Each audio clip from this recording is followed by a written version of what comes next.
Des messages, des fous rires, des conversations à n'en plus finir. Des messages mignons le soir avant de dormir et le matin en se réveillant. Des coups de téléphone qui ne s'arrêtent plus. Des sourires, des regards. Alors c'est ça l'attachement. Mon Dieu, c'est ça cette sensation magique qu'on ressent. C'est ça d'être heureux. Si c'est ça, je veux que ça dure encore et encore, pour toujours. Des délires, des grimaces, des sourires, du soutien et une épaule à qui se tenir quand on n'est pas bien, une écoute et une mère à laquelle on s'accroche, des larmes de rire et de tristesse, des photos, des vidéos, des rigolades et des retrouvailles. Mais il y a un moment où il faut revenir à la réalité. Tout ça n'a qu'un temps, rien n'est éternel, rien ne dure, toute chose a une fin, surtout le bonheur. Le manque est l'un des pires sentiments qui puissent exister. Que ce soit en amour ou en amitié, lorsqu'une personne à qui l'on tient énormément part, on n'y croit pas. On se dit que ce n'est pas possible, que c'est une blague, que c'est un cauchemar. Mais pas du tout, c'est la réalité. Rien ne reste heureux et joyeux, il n'y a que les films qui se terminent bien, mais pas dans la vraie vie.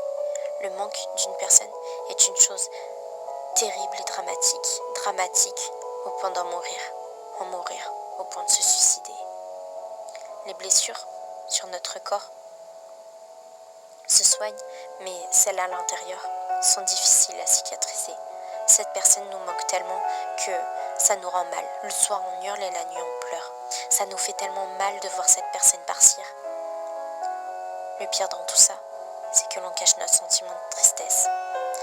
Quand la chose qui est la plus chère part pour l'éternité, c'est la chose la plus dure à supporter. On a l'impression que c'est impossible de vivre sans cette personne. Les messages disparaissent, les coups de téléphone se réduisent, les appels Skype sont finis, et le temps s'arrête. Tout redevient calme et vide. On a l'impression que on t'arrache une partie de toi, alors que c'est juste quelqu'un qui part. C'est rien pour beaucoup de gens. Certains diront que c'est de la comédie, d'autres te comprendront après l'avoir vécu. On ressent comme une trahison, on n'a plus de sentiments, plus de joie de vivre, ni d'envie de vivre, et de raison de te lever le matin. C'est affreux, mais le pire dans tout ça, c'est que l'on pourrait donner notre vie pour une personne qui ne donnerait pas la sienne. On pourrait sauter l'océan, et qu'elle ne sauterait même pas une flaque d'eau.